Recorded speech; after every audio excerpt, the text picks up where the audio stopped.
Hello and welcome to the Dingers podcast. I'm your host, Mitch. Dingers are proudly presented to you by ChiCitySports.com, Podcasting Network. Follow us and remember to subscribe wherever you find your podcasts. We're also on YouTube at the Chi City Sports YouTube channel. But boys, how are you guys feeling? Baseball is back. It's not the energy I want right now. All right. Hey, I'm super excited. I can't wait to watch some spring training and get into the season when it eventually starts, between the second and third, fourth week of April? April 7th. April 7th. At least it's not April 1st. Rob Manfred. Right. He would. And then he'd announce it's not starting till June 1st or something. Yeah. Well, Kevin, we're on spring break. How's it feel to be free from students for a week? It's amazing. It's amazing. I'm loving it. And you're going to Florida. I am. Yep. Hop on a plane on Sunday with the kids, take them to Disney World, their Christmas gift from us. I can see the headline now. Iowa man arrested in Florida. And this would be Kevin. Yep. I mean, there's a lot of options there for why. Yeah. But something weird. Yeah. No, I am stoked. I'm enjoying. Larpy went too far and he actually killed a guy. I see how it is. Jake, let's get off topic here. How are you doing? I'm doing well, guys. You said get off topic, Kevin. I can get off this topic. Get off topic about baseball. I'm jacked. We were kind of talking about it beforehand. I eat, sleep, breathe baseball, not just during the season. As you guys know, off season, I'm plugged in, whether it's fantasy or Cubs related. So these last few months have been brutal. Honestly, mentally, been in a different space. Maybe it's just the seasonal depression, being in the cold weather. I mean, it felt like 5 today in Wisconsin. I'm ready for warm weather. Baseball's here. Spring training, players reporting today. That warmed me up, and it was a Friday. Yeah, Friday. Right? We got all of that on a Friday. Right. The market's starting to heat up. We got that to talk about. I'm ready for baseball, boys. I did see last week, you were going through some things on Twitter of I don't know what to do without baseball. I'm actually kind of checked out with baseball. I was worried. I was worried about you. I did say that. It was a weird moment for me. During the baseball season, I'm decidedly less productive in my graphic design related stuff because I manage three fantasy teams, and I'm a commissioner of 2 of those leagues. I might get into a 4th this summer, but gotta win the ships. Yeah, it depends. I don't know. It has to be on one of the platforms that I'm already using. I'm not taking up another app that I'm not already in. And it was tough, man. I mean, to not have anything, to be reading the same stuff, just kind of recycled was rough. And hats off to the writers, man, the beat writers and the fantasy writers and any of the bloggers putting up content for on Chi City Sports or whatever website, to try to generate content when there's nothing out there.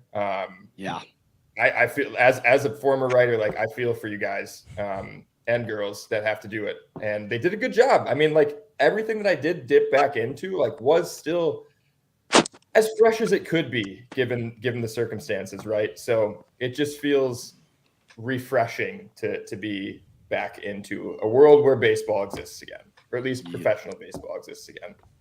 Yep, the Major League, I guess I should say. I have a question for Jake. So you're the commissioner of 2 leagues. Do you fancy yourself a Bud Selig type or a Rob Manfred type? I very rarely stand up and say, this is what we're doing. Because there have been instances, obviously, right, where it's hey, guys, nothing's fucking getting done here. Sorry for swearing. It's Friday night. Liquid courage is flowing. Moosey goosey. Yeah, we're feeling it. Baseball's back. I don't know. I don't know. I guess probably more Selig. I feel like Selig was more liked than Manfred. So hopefully my my league mates like me as a commissioner. So you got some steroids running around. You got all sorts of stuff happening. Kevin, we don't talk about it. We don't talk about it. Right? Yeah. Nobody's checking, therefore nobody's talking about it. We enjoy a weird waiver wire move in the middle of the night. We're not living in transaction history. I really feel like I was punished more than the Houston Astros. Yeah, I just remember Greg Maddux and Glavine with the Chicks Dig the Long Ball commercial, and that was the best thing for baseball, right? Yeah. Right. Well, you might have noticed that my voice is gone. Like it's going to come in and out during this. It's going to sound like I'm in junior high. I'm jacked. I'm jacked about baseball. I'm pumped in. My students know it in my classroom. I made them sing the Talking Baseball, Baseball's Back song like 20 times today. But I just got back from my son's travel team practice where we played indoors and us coaches decided to play the kids in wiffle ball. And it got a little heated. Some yelling was taking place. Parents were getting smoked. More between us as the coaches having to yell at each other, more me yelling at some of them. But we were down. We were getting beat by the little kids. Now, these are like 9 and 10-year-olds and 7-year-olds, 8-year-olds smoking us. There was only like 5 of us guys versus like 12 little kids. So like every time you hit it, they would catch it.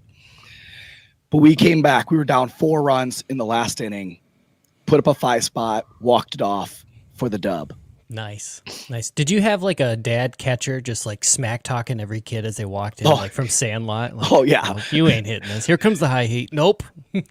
I set our goals to at least have 3 kids leave crying tonight. So building the youth of tomorrow, folks. Yep. Builds character. Yeah. Yep. Jeff, how you doing? Oh, I'm just dandy. I have never looked more forward to a Friday than this week in my life. Last week I spent the entire week in the liberal city of Denver. I know what pot smells like. And I knew what that smelled like before I went, but I got to smell a lot of it out there. You dropping a drug test here this next week or so? Yeah, I'll pass. I don't even need to study. I was a good boy. I did hit at the convention 4 straight nights of open bar, which didn't pan out well for me at all. I tripped on a crack trying to get into my hotel, and I punched the door trying to catch myself. Punch the door with your head? My hand. So I got back and kind of got into the groove of things this week, and I realized nobody did anything at work while I was gone except hang up an old medicine cabinet that was missing a shelf. I got handed the shelf today and got asked to go to Country Plastics and see if they could make us another one. Apparently they were too busy last week. Whatever, I'll do it. So I don't know. It's just ready. This is my first weekend where the only thing I have to do is go get my driver's license renewed. It'll be my first weekend off since Sunday, February 6th, where I haven't had an entire full schedule. Nice. So when I get back from my driver's license appointment tomorrow, I'm going to lay on my couch and do absolutely nothing. And I hope it's going to be everything I hoped it will be. College basketball so like crazy. You're doing that. Right. That's the way you celebrate. Watch weekend. Iowa win the Big Ten tournament this weekend. Yeah. Yes. There may or may not be a platter of nachos on my stomach. Yeah. I don't know. I hope there is, and I hope you tweet it out with some Big Ten basketball on the TV tomorrow. You see a pile of chips on my toes. That's it. You got to charge for the toe pictures, Jeff. Come on, 2022. There's people out there that love feet. I hear you can start an OnlyFans. It's just Jeff's toes and tortilla chips. I may have to with the rising price of gas. Oh God. Yeah, my car takes premium too, so I'm feeling it. Oh. Yikes! What, do you drive a Corvette? No, I drive a Volkswagen. It has a stupid turbo in it. Don't get me started. That's what you get. Do you get fancy high center on cars. snowdrifts in Wisconsin? Snowdrift. We get a lot of snow. Let's get back on topic. Back on topic. Baseball, folks. Baseball. Kevin, what are you drinking tonight? So, as always, we're brought to you by Toppling Goliath, and tonight I'm having myself a pseudo Sue. I'm enjoying it very much. It's my favorite. I'm having a Digital Dawn by Toppling Goliath. So Nice. get yourself some Toppling Goliath. Go to tgbrews.com and you can use their beer finder to find where you can get yourself some TG Brews. Yeah. But Jeff's got yes, a forced flare over there. I got a forced flare. Never had it. Right. Give it a Wow. whirl. I got one little thing I'm going to plug for Toppling Goliath. Right now they have a T-shirt mystery box. Go to their website, go to the store. You get 3 shirts for $50. You put in your size, and you get a current, a retired, and a new shirt. A mystery box of shirts. Nice. For $50. That is awesome. Yeah. Love getting like a dead stock shirt. That's sick. Right. And they have some sweet yeah, they have shirts. some really. It's a lot of All the their art is logos. so good. Yeah. Right. Well, so one of my friends that graduated like a year behind me in high school actually is a tattoo artist in Decorah, and he does a lot of their graphic design stuff also. And he does a lot of like tattoo style art. So it's awesome. He's great. Well, That's like awesome. Ed Hardy stuff or classier? Classier. 'Cause All I'm right. not- Well, let's have Jake break down the CBA because we have a deal, folks, and baseball soon to be here. Jake is going to break down the CBA for us quick. Right on, guys. So I'm not going to get like super into the weeds on this. If you want to research it, like the writing's out there. But in short, this is a big win for the players. I mean, they didn't get everything that they wanted. You know, we still have some bargaining to do this summer. I shouldn't say we. They still have some bargaining to do this summer in terms of the international draft and the qualifying offer. Those are now linked together. Hopefully they can come to a consensus there. It doesn't sound like it'll cause a lockout or any kind of riff if they don't. If they don't come to an agreement with that, the qualifying offer stays and international free agency remains the same. The opposite would be if they come to terms on the international draft, then the qualifying offer is lifted. So it's a give and take there, and it's going to be interesting to see how that plays out. We can get into that later in the episode if we want to, the international draft stuff. Mitch and I were talking about it earlier this week, but it's confusing. It's confusing, Right. and there's a lot of moving parts there. But for the overall CBA, what was agreed upon, you've heard it throughout the process that the MLB Players Association has been referred to as one of the strongest unions of all time. And you kind of saw that here. Like, it was really cool to see that the players stick together in solidarity. It didn't sound like there were any dissenting voices. It is interesting that the entire executive board and 4 other teams, including the Cardinals, voted against ratifying this new CBA. So they were still holding out. Like, they still thought that they could get more.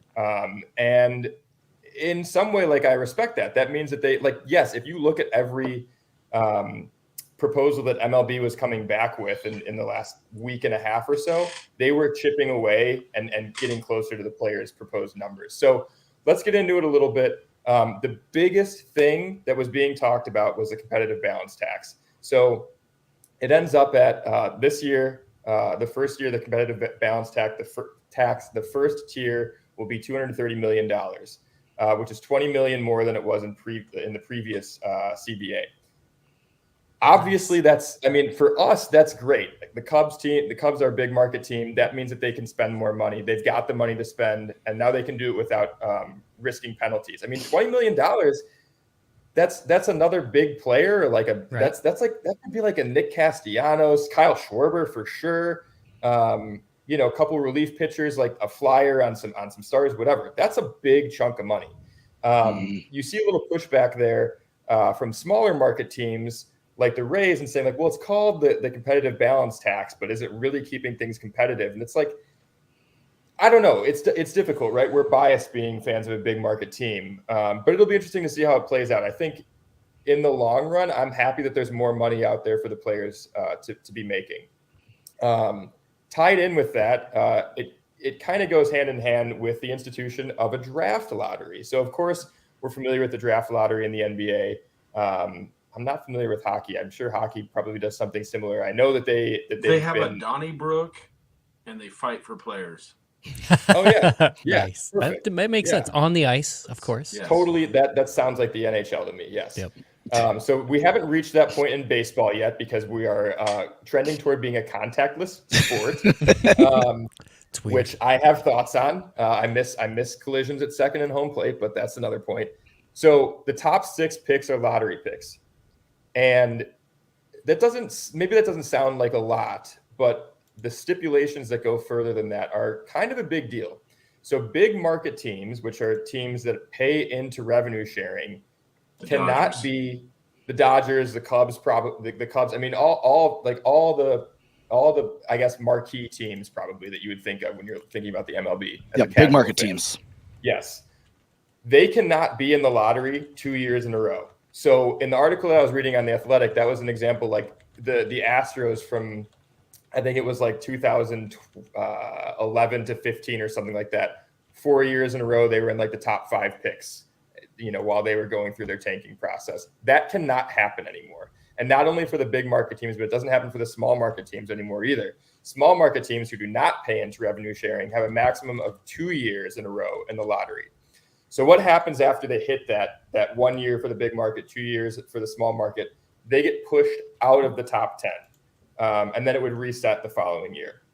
So I think that's interesting. And I think that along with the expanded 12-team playoff, which I'll get into here in a second, it's gonna really change the trade deadline. It's gonna be interesting to see how teams spend money, especially small market teams, because with a larger playoff group, 3 wild card teams per league now, which at first I wasn't like crazy about, but it kind of makes sense for making things competitive and trying to eliminate tanking, right? So you could conceivably have a scenario where there are 4 teams from one division that make the playoffs. So it makes sense for you to be competitive every single year. It would have happened last year because the Reds would have been the other teams. So it would have been Reds, Brewers, and Cardinals.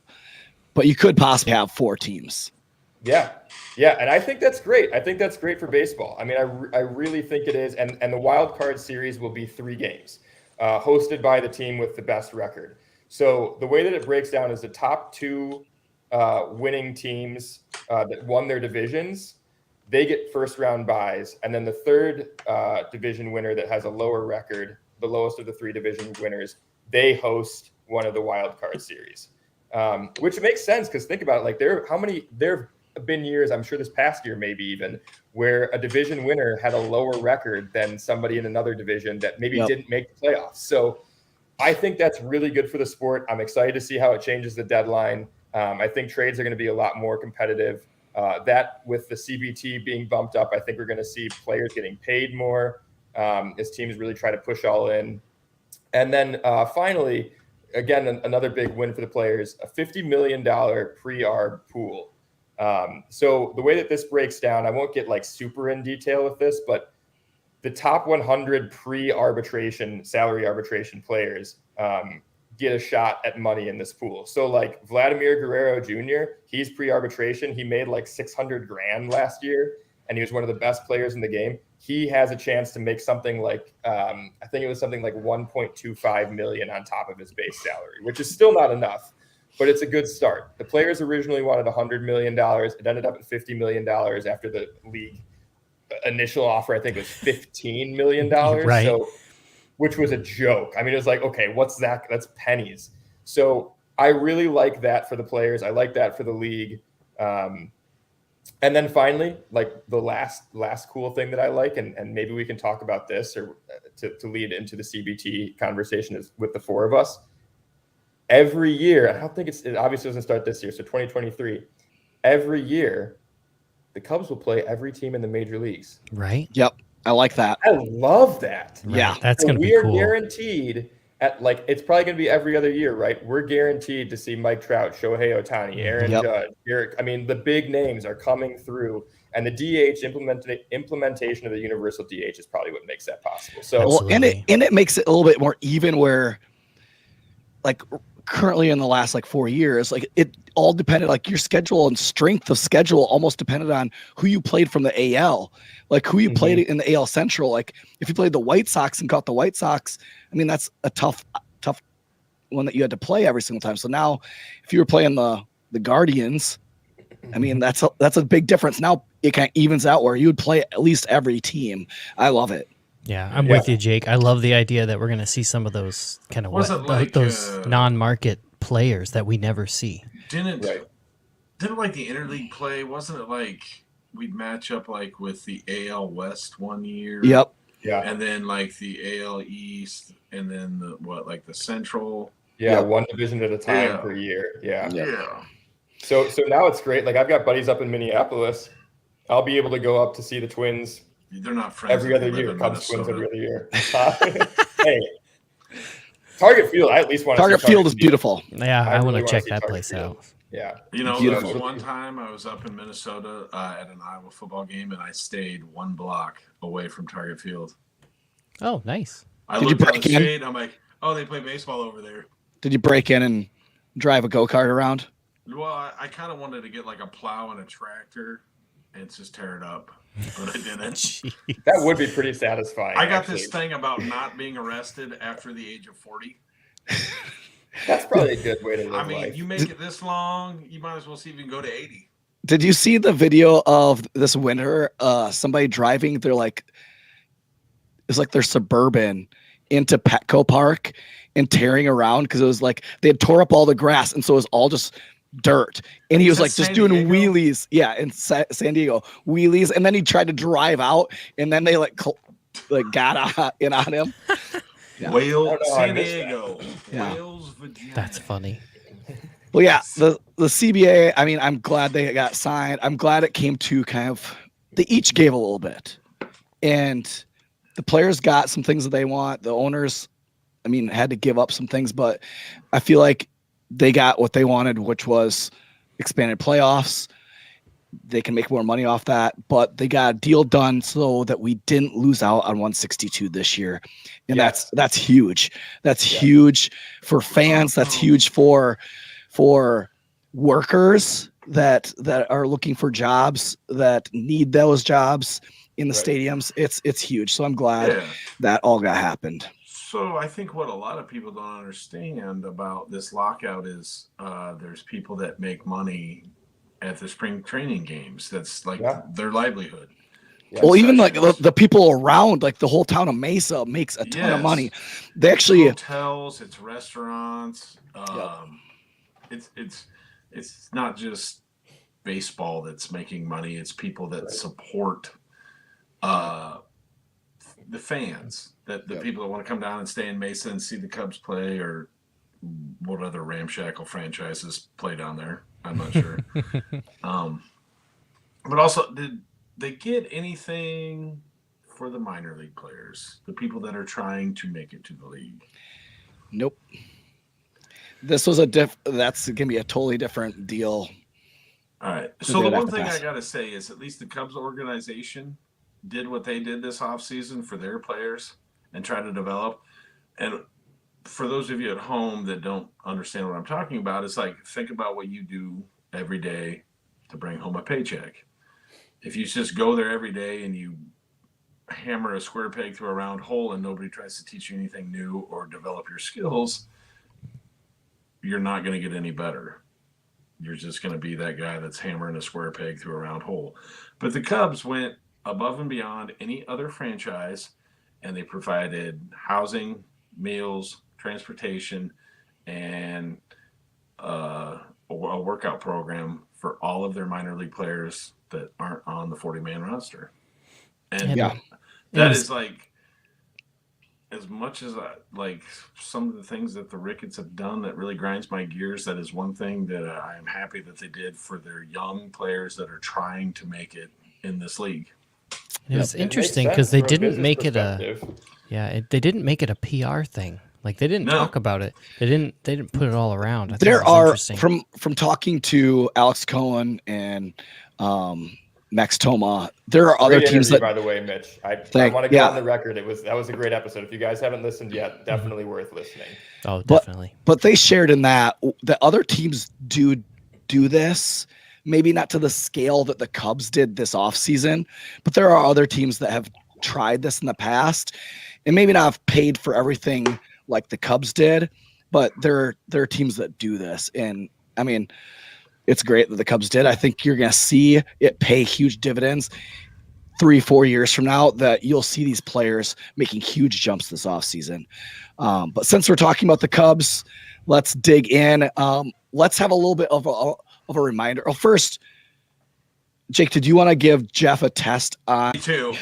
Yeah, almost. Hopefully someday we'll have a podcast about that during the next lockout, talking about the expansion, because I want that so badly. Let's get a major league franchise in Iowa, right? Come on. Right. Yeah.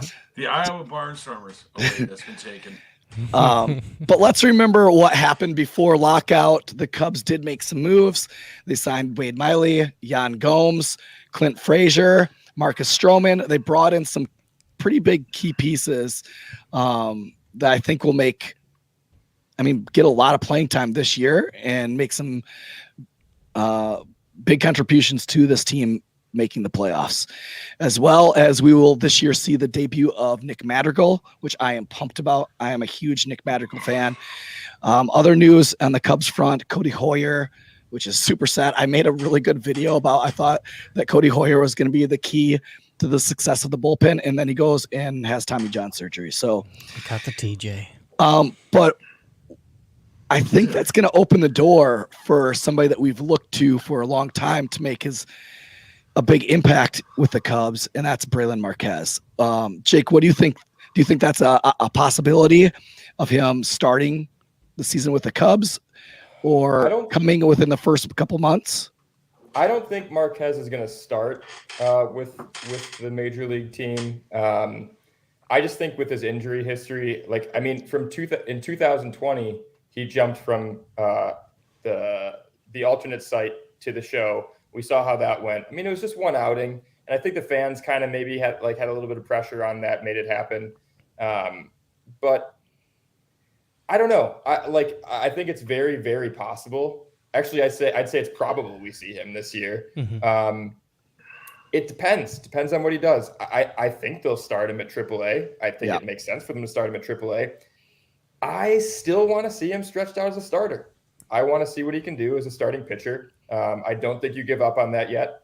But we're obviously, like you said, we're in a pinch for bullpen need or for bullpen arms, and he definitely makes sense. So, yeah, I would say, I don't know. All things go well, I think you could see him up with the team early June. I think that's a fair timeline. I think it's going to push Keegan Thompson to be more of a bullpen arm. They need a righty. They'll need a good power arm. So do you think him and Brendan Davis are going to be sitting on the plane next to each other about mid-June? Honestly, it's entirely possible. I think if all things go well, yeah. I mean, it also depends on things not going super well at the major league level, right? Right. Because if things that's when you're like, all right, let's give these guys a try. Injuries too obviously happen and make that a necessity. So if they lose 11 games in a row twice. Yeah, that'd be a pretty good. I've never I mean, okay, now it's time. We could think positive about this, that maybe the Cubs are doing really good and they're killing it. Arms. But Braylon Marquez and Davis are killing it down in Iowa, and they just want think of the 2016 year when they brought Contreras up in the middle of the year. They needed that extra bump to get them into the playoffs. Maybe let's think positive, guys. Right. Totally. I will never forget Wilson Contreras' debut. Yep. I just got home Day. from Barbados. I was going to ask a girl to marry me. That went south. I didn't do it. I came home with a grade 2 concussion, and I watched Wilson Contreras hit his first major league home run. There's a lot to unpack here. I think we're going to need a new episode. I think that's one we just gloss over. Yeah. I don't know. I'm going to save that. In the third world country in the hallway of a hospital. Sounds like The Hangover 4. So the hot stove. Hey, hang on. I really like the idea of pulling Braylon Marquez out in the bullpen like they did with Keegan Thompson and Justin Steele. Give him a couple of appearances and then stretch him out. I'm seeing that as maybe that's the Cubs' way, maybe a little bit of a trend for some starting pitchers is let's get them some big league experience, probably starting them off in low leverage situations and then stretch them out. Yeah. I like it. Well, let's get into the hot stove, which I thought was going to be super hot, 6:00 yesterday. I was like, okay, let's go. It's on. And then I was about ready to get frostbite because it was so cold. But today we've got to see a little bit of action. Carlos Rodon signs with the Giants. It looks like Kershaw is going to go back with the Dodgers.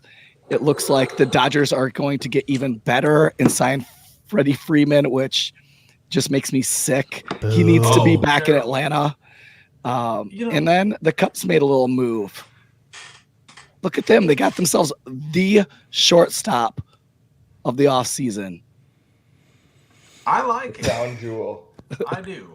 Everybody, was pretty high on Carlos Correa, and I would have taken him if they would have signed him. But the problem is that's going to be like a max contract and maximum years, and we don't need that as an organization because somehow our scouts can pick middle infielders like nobody else.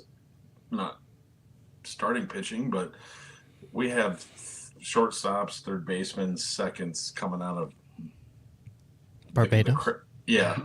Out of Barbados. So I really like that it was a 1-year deal. So it kind of puts a little bit of a target on Nico Horner. It gives him a little bit of time to develop. And the only problem I have with Nico Horner is the durability. I love his bat in the lineup. He's a contact guy. I will take a single, a double, and somebody that can stretch out a triple to the gap over anybody that'll go up there and go 1 for 5, 4 days in a row. Now, my question on that, after you just said that, we just signed a guy who will go 1 for 5 for 4 days in a row. or 0 for 5. Or 0 for 5. I mean, I love what Jason Hayward brings to the organization as a whole, but we just signed the Jason Hayward of the infield, I believe. No. New city, new colors, new outlook. Oh, yeah, okay. you need to change the scenery at 33 years old. Right. Fine. I mean, maybe he breaks a hip, go to second one time. I don't know. Hey, It's on a budget. he's pushing It's spent geriatric, wisely. just like you guys, right? Oh, touche. Hey, Jeff, that's a fire back for Jeff pushing my mustache before I the tell episode. you what, if there's an Al Harris in the group, it's me. There's more lineaments on me after today's open workout than anybody else. I think a mention of Al Harris dates you too, because I'm blanking on Al Harris right now. From Major League. Major League. Oh yeah. Well, of course I've seen Major League, but okay. So I tweeted this earlier. I think you guys saw it. I didn't see Jeff, it. come on, man. You're not spending all your whole day on Twitter. I have a job. He's on the Facebook with the other. I Yeah, couldn't even finish I'm it. on Facebook friending robot chicks. It's fine. Yeah, that's a good way to spend your time. Probably better than me wasting my time on Twitter. I think that it's a Jan Gomes type signing. Yep. I really, really hope that, okay, I agree that we shouldn't be begging the Cubs to go $300 million plus for 12 plus years. Right. Absolutely not. It's not going to age well regardless of the player. I will admit, like, I still am kind of scarred from the Hayward deal. Oh God.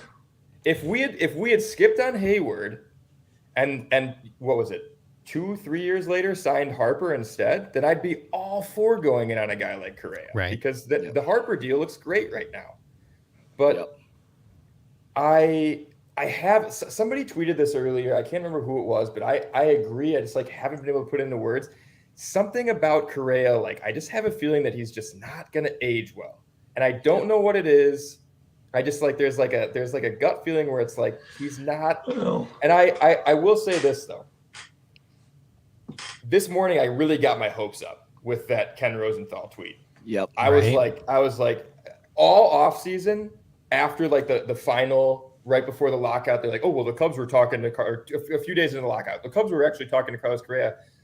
When I first heard that, I was like, I don't really know. I mean, I was still attached to the core. I still wanted Bryant back, Rizzo back, whatever, and I still would take any of them back. But grow up. They're good players, Jeff. Say what you want, but you would take either of them back from a player standpoint too. And this morning I let myself give in. And say yeah, I want Carlos Correa Fine, let's do it. And then the rug gets pulled out from under you with Andrelton Simmons. And then you're like, wait a minute. It does make sense to have that infield depth. He's a phenomenal defender, possibly the best defensive shortstop of all time. Definitely the modern era. And thinking about Stroman and the type of pitcher he is. Yeah, you really love. He's a ground ball pitcher. You have Hendricks, who's a ground ball pitcher. You need guys that can pick it in the field with those type of guys. Wade Miley, he gets a lot of ground balls. It's not a horrible anyway. No, and for only $4 million. Yeah, right. That's a security blanket. Every day. He's not going to be playing every day. He's going to maybe get. I'm saying he's going to get 110 games. Games played. He will start. He'll start a good maybe 60, 70. Yeah. He's no longer the Ozzie Smith of old. Back in the day, he was probably one of the best shortstops to ever play the game defensively. Yeah. He was that good. 99th percentile elite defensive player. He's not that, but he's still probably in a top 5 or 6 defensive shortstops in the league right now. I think you're hedging your bet on the strength of Nico Horner's hamstring. But he's not a bad player. And he has I was looking at his career. He's a career 265 hitter. That's not horrible. How much would we love Jason Hayward if he hit 265? Oh, seriously. Right. I would love it. The thing is, Simeon didn't play that way last year. Last year he struggled a little bit. So if he could just get back to his career average, that's a great signing for $4 million, and it doesn't close the door for them to go after Correa, or to go after Story, or to go after somebody else. Yeah, get a DH, get a great bullpen arm to go get Rizzo. It opens the door. It still leaves the door open. So I got a question, Jake. If they don't sign Hayward, who's going to give that riveting weight room speech during the rain delay in Cleveland? Andrelton Simmons is giving it this year. In 26, you're talking about 2016? Yeah, that's a really theoretical question. I really think Rizzo says something. Yep. Rizzo or Rossi says something. Probably Rossi, for sure. Yep. Yeah. Or Dexter Fowler will say something. It could be. Yeah, it could be. There were. Options. That team was just full of leaders, man. I'm glad that Hayward has that. And the guys, I rewatched the game a few weeks ago, and I watched the post game, and the guys were not shy after the game. Multiple of them were like, "Yeah, Jay Hay pulled us all together, called a meeting, and says immediately they were saying it." So it's not some shit that was made up after the fact to try to redeem Jason Hayward. It happened and obviously made a difference. So, Yep. Who's one player from that team that you guys really miss? Chris Bryant is. I want Bryant. That's no secret. I'm going with Jason Grimm. He held Jason Grimm. I really miss a player whose name I can't remember. He held batters to a 178 average. He was decent that year. He was good that year. He had 2 solid. I miss Carl Edwards Jr. Fruit. Yep. Right. Yeah. I would re-sign CJ this offseason to a minor league deal. If you look at his minor league numbers last year, he was lights out. Yeah. There is something mentally that he can't get past. Yes. Yeah. And I don't know, does bringing him back to Chicago make a difference? Who knows? Take the flyer. Do it. Well, since we're still talking about hot stove and we're talking about the Cubs, let's talk about one guy. Give me one guy that you want to see the Cubs sign, and why. Why is it that you want him to sign this? Because that's the need that the Cubs have right now. What's the why to that signing? So let's start with you, Kevin. Who is the one guy you want to see signed, and what is he going to fill? Oh, that's kind of an ugly. I don't know. I don't have a great answer to this question because I want to see a couple of guys signed, or my big thing is a lefty bat is what I'm looking for, and I don't know what position to put him at in my head because I'd love to say Rizzo, and then maybe have him DH a little bit on the side, but we got Contreras, who probably slides into the DH pretty decently. We got a lot of guys in the outfield. Clint Frazier to DH. Right, yeah. And that's kind of... who's available for starting pitchers? mean, there's some guys still out there. Rodon would have been the next best one, but on the list. I wouldn't want to pay him $22 million. No, a year. not what they're paying him. No, I don't know. I don't have a great answer to this question. I'm going to hold Defer. off. Jake, what do you think? Well, okay, so let's quickly. I'm looking at it right now. So let's quickly touch on starting pitching. Okay, obviously we want someone that throws harder. Yusei Kikuchi is available. We talked about him on an earlier episode. Yep. I'm not. You look at his baseball savant page, and there's a lot of blue. And I said this at the same time when we were talking about him last time. Blue is bad. His underlying numbers do not look good. That said, he's going to get paid fat by a team still, I think. I saw earlier today that there were a handful of teams in on him, especially with Rodon being off the market now too, and Kershaw being signed, which Kershaw going back to LA, let's just get that. Like, that was a given. I mean, yes, maybe the Rangers, it would have made a lot of sense for the Rangers, but no one's shocked by that. The only other pitcher that I'm seeing off the top here is like Michael Pineda could kind of make sense. I don't think he throws very hard anymore. I don't know if he ever really did. God, I don't know. We want to ride the Zach Davies train again? I don't think so. Why not? Let's do it again. Yeah. So I don't know. I mean, he was up for a Golden Glove, guys. Oh yeah, Gold Gloves win championships. Team Gold Gloves, as we've seen, really win championships. How many has Jason Hayward won? He's got a ring. That's true. He has one ring and like 8 Gold Gloves, so it's like 8 to 1 is the ratio. I don't like those odds. For me though, like realistically, instead of Simmons today, I would have rather seen Jonathan VR. I like his versatility. I like his speed. He's a switch hitting bat. I think he's still only like 29 or 30. Like, it feels like he's been in the league forever. But he's still relatively young. Like, that's even a guy that I would give a 2-year contract to, because it's not going to cost you that much.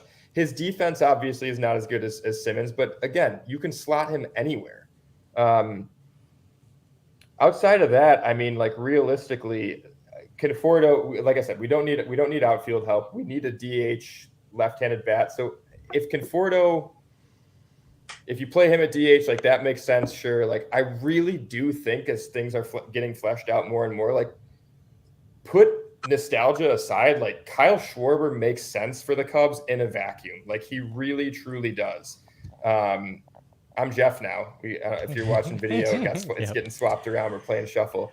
But like, Kyle Schwarber just makes sense. Yep. You guys all know I want Chris Bryant too, but it's not going to happen. I don't know. Schwarber doesn't seem totally unlikely to me. Yep, I'm going to pop in here because I was just kind of trying to refresh my brain and thinking of left-handed bats out there, and Kyle Schwarber came to my mind because he can DH. He can play some outfield. He also played a little bit first base, so there's some versatility there that is available, and it brings that left-handed power bat that the lineup could potentially be missing depending on how many contact hitters we actually deploy on a given day. I think it was reported that they saw him in the backfields in the Cubs Mesa. And is he going to Dexter Fowler it? I'm lying. I would die. He's a natural catcher too. Die. So if we need a 4th catcher on the roster, somebody to fill in, he can be one of those doubleheader days. Yeah. When I kind of look at like the needs with the Cubs, high leverage reliever, I think the bullpen is good, and I think there's some very interesting guys, but there's not a lot of proven guys in that bullpen. Besides, I mean, Cody Hoyer, but he's gone. There's just not a lot of guys that like are proven. So go get somebody that is proven. I would love for them to bring back Chafin. Oh, yes. Yeah, dude, it makes so much sense. Everybody's saying it makes so much sense. The next is a left-handed bat. We talked about that.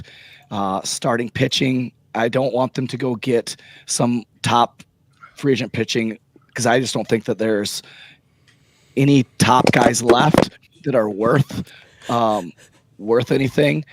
But there are some guys in that middle of the road type that I think are interesting and to take a chance on. I said a plus shortstop defender, and we got that.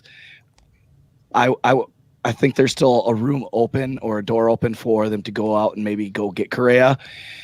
And then just middle relief, but I think that can be found in the minor leagues. I think Leaper down in the minor leagues is going to make a huge jump this year. I think we're going to see him in Chicago. So really, like, I know Cubs Twitter and I know Cubs fans out there, like, let's go spend. We have it kind of have to go back to what Jed said. We have to spend wisely, and we have to really think what is the need of this team, not only this year, but need for the future. And let's try to fill that, thinking of a need now, but 2 or 3 years down the road also, that guy can fill that. I think Stroman was that. I think Stroman is going to kind of be that for the next 3 years, and then they can kind of feel out, do we sign him, try to extend him, or do we trade him for more pieces? So there's a lot of things moving, and I think I trust, and from what everything I've heard around is that Jed and what's the guy that came over from Cleveland? Carter Hawkins.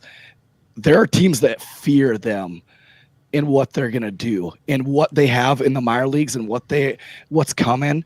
There's a lot of teams that fear what they are capable of. And I'm all for it. I believe what they're doing is going to bring us a championship in the next 5 years. One of those next 5 years. So I agree. Like, question yourself as a Cubs fan. What kind of championship team do you want? Do you want something that's like homegrown Cubs that were drafted and developed in-house, or do you want a Yankees type spending spree where they bring in guys that had like career seasons and they give them all this money? And I think you're going to get kind of like what we had in 2016, some young guys that we drafted, brought up, and then we're going to supplement with some veteran guys that we get through free agency, like a Lester, or get through like Ben Zobrist. We're going to do that.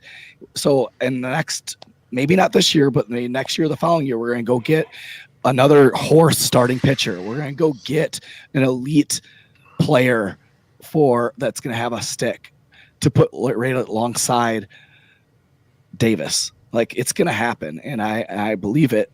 So I'm not getting like my hopes up this year that they're going to go get Correa. Would it be great?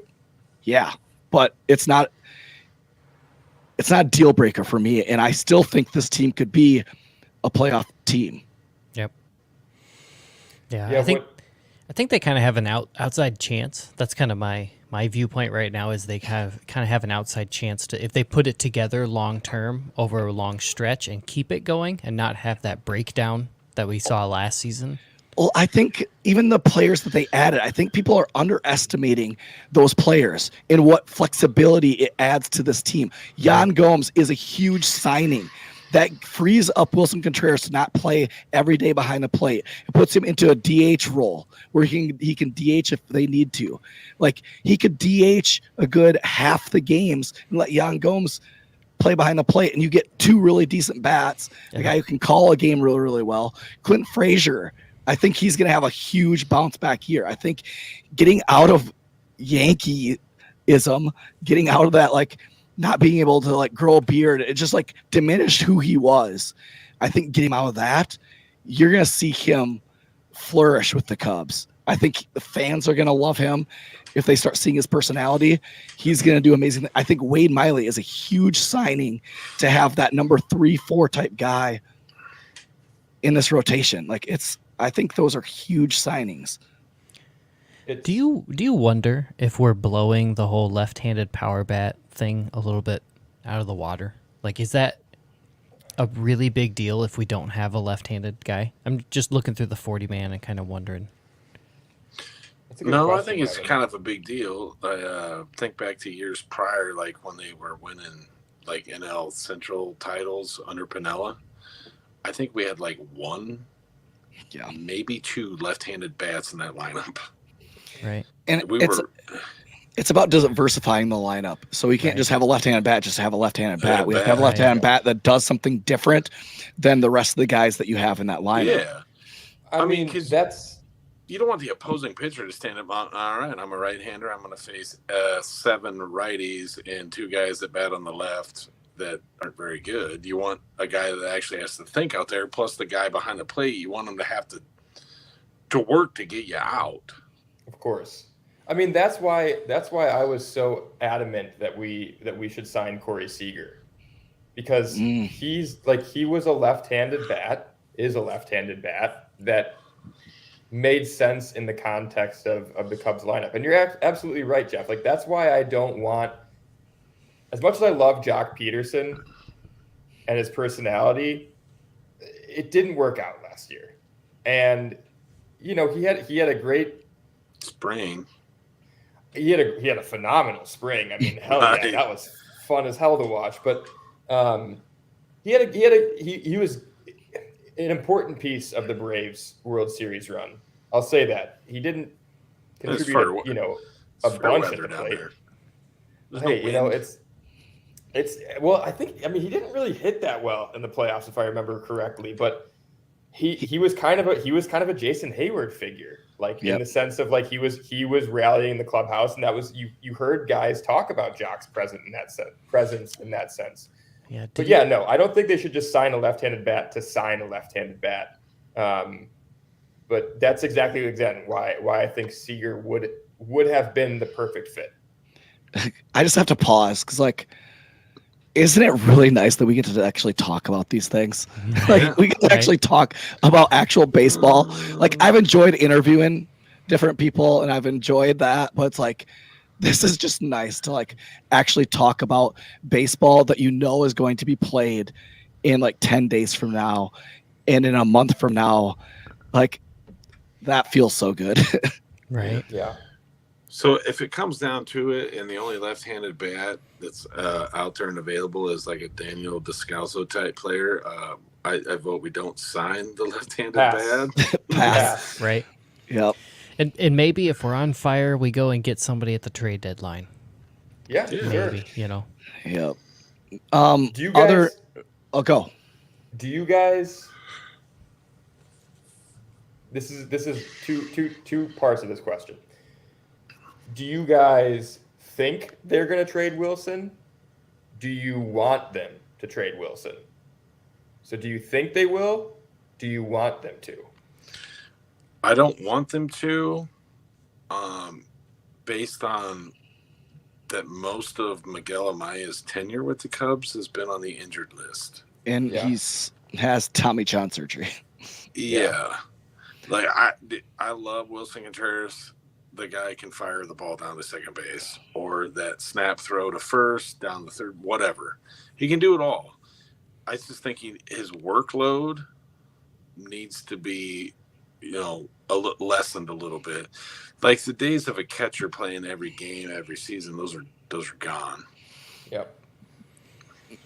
I think it depends on if we're in contention towards the trade deadline. I could see them trading him then if we're out and trying to pick up some pieces. I think it's going to come down to the negotiating with Contreras and what type of deal they can get with him. So I don't think it has. I mean, like we saw last year when they got out of contention, they started being sellers. But I think they honestly really want Contreras buying the play for the future. I think they do want that, but they want the right deal that's not gonna hinder them from being able to get a guy to go alongside him, a young guy alongside him, to work with him, especially with this DH in now, that he could go even over. I mean, just to eat up time. But I think it's going to come down to what type of contract they can get from him, by July. So another monkey, on Wilson's back is if they do sign him, he is deserving of a long-term deal and a lucrative deal. But in turn, he's got to at least play half the games behind the plate. Plus, he's got to be a productive DH when he's not playing behind. See what I mean? Yeah. I think that's feasible though. Remember, I'm pretty positive Wilson was a third baseman coming up through the organization. He was a third baseman, and he played outfield when he first came up, that 2016 season. That's right. He played I think it was 12 to 16 games out in left field. The game So- I went to that year against the Reds, he was the starting left fielder. Yeah. So I mean, it's not out of the question that he ages well. His competitive fire is second to none in this league, right? Yep. He is going to do whatever he can to be a productive member of a team. So I think I agree though, Jeff. Like I don't, and Mitch, like it needs to be a sensible deal. And I'm not saying it needs to be a hometown discount, but like it does need to be the right deal. I don't expect that we're going to see an extension for him this spring training. I also don't expect to see him traded this spring training. I don't think that's why Yan Gomes was brought in. We don't have anybody else. I mean, PJ Higgins is not ready to be a major league catcher yet. Definitely not full time. But yeah, I don't know. I was curious what you guys thought because I saw it today and people were saying like, I think I was watching the CHGO podcast, which has been an interesting new venture. Yeah, like for me, it has, again, nothing to do with nostalgia either. Like he just makes sense as a core part that's left from the 2016 season. Like he understands the pitching infrastructure. He's got the relationship with all those coaches, and he seems to be good with managing a staff. Like I'm pretty sure John Lester, who we know is one of the pickier pitchers out there, had good things to say about Contreras after Rossi retired. So there's a lot to take into mind. It'll be interesting to see how the pitching staff is handled and like the strategy without Mike Borzello this year. Yeah, good catch, Jeff. I was disappointed to see Borzi go. Yeah. And Chad Noble, the bullpen catcher, is gone too. I will be interested, since we're talking about Contreras. It will be kind of entertaining, I mean, for us as fans, but to know Contreras's fire for competitiveness and match that with Stroman's fire, like I wonder if he will be his catcher, because it might just be too much. Like you need like a calming presence on each end of that mound and behind the plate. You put them together, I guarantee we're getting into some fights. At least one, if they're both, we're getting into some brawls.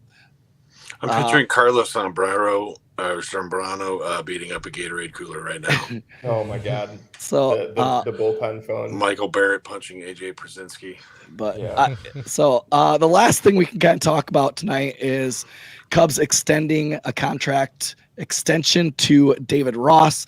So he'll be through 2024 with a club option for 2025.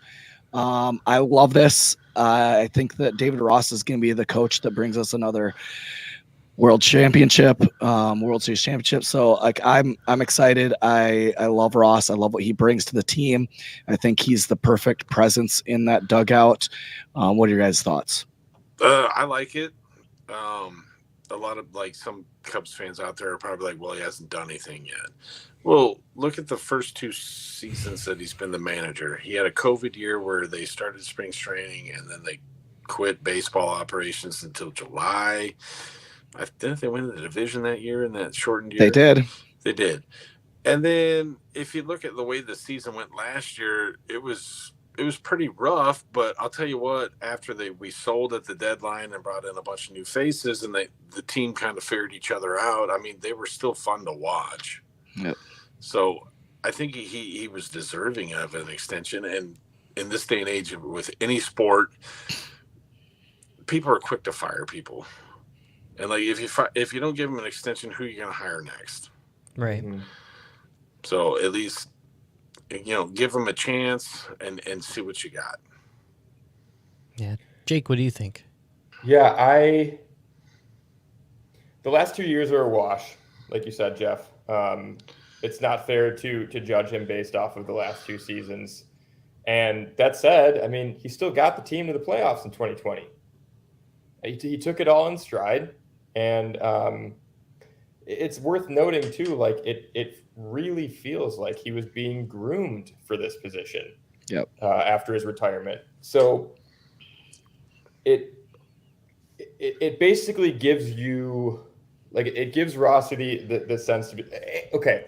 And his friends that he played with are not on the team anymore. He doesn't have to manage his friends anymore. Like, you don't have to worry about that with Hayward. I think Wilson's always going to look up to him, and Hendricks is like he's a brick wall anyway. It doesn't matter. So with that in mind, he gets to start pretty much totally fresh this year, right? So I think that's really important to keep in mind, and it made all the sense in the world. I'm throwing out the last 2 years, and I'm excited. I'm glad they did it. It shows that they have faith, and like you said, Jeff, like, people are too quick to blame the manager and fire the manager, and it's the mishaps over the last 2 years. Any of them were not Rossi's fault. Right. I totally agree. And to be honest, looking back at the last season, I don't know how it could have been coached better. Like what could Rossi have done to improve what was happening then? Yep. And instead, you saw all those guys take off as soon as they ended up with the Cubs. You know, Wisdom and Schwindel and everybody, and it's kind of one of those things of I don't, like Jake said, I don't think we've seen what he can do. I think he's had so much to manage that's been outside of the manager's purview most of the time. And I like it. I like the team option for 2025. Gives them a little more time to see how he's going to do and see where they want to go when they're getting that young core kind of back up with the big club. Yeah, I think a lot of times managers get judged on how they handle the bullpen and how they handle the staff, and I think he handles that really well. And I think he knows because he is a catcher, and so I think he just handles it really, really well. So yeah, that does it for this episode. Make sure you follow us on Twitter, so at Dinger Cubs, as well as follow us on YouTube. So subscribe on YouTube at the Chi City Sports, and you can find us on Facebook. Just search up Dingers, the Chicago Cubs podcast, and we're there. But yeah, we're excited to get back into talking more baseball. We're going to be covering the Iowa Cubs quite a bit this year. Already talked to some guys down there, some of the media personnel, that we're going to be doing some fun things down with the Iowa Cubs. So maybe if you go to an iCubs game, you might see our faces and you might get yourself an autographed baseball or some autographed baseball cards. So there's some fun things. If you're going to iCubs games, do that. But we'll be bringing you some interviews with some players down at the Iowa Cubs, as well as continuing on with our content with the Chicago Cubs. So we're excited. Baseball's back. It's better than ever. And we're going to keep bringing you fun Cubs content this season. So that does it for episode 70 of the Dingers podcast.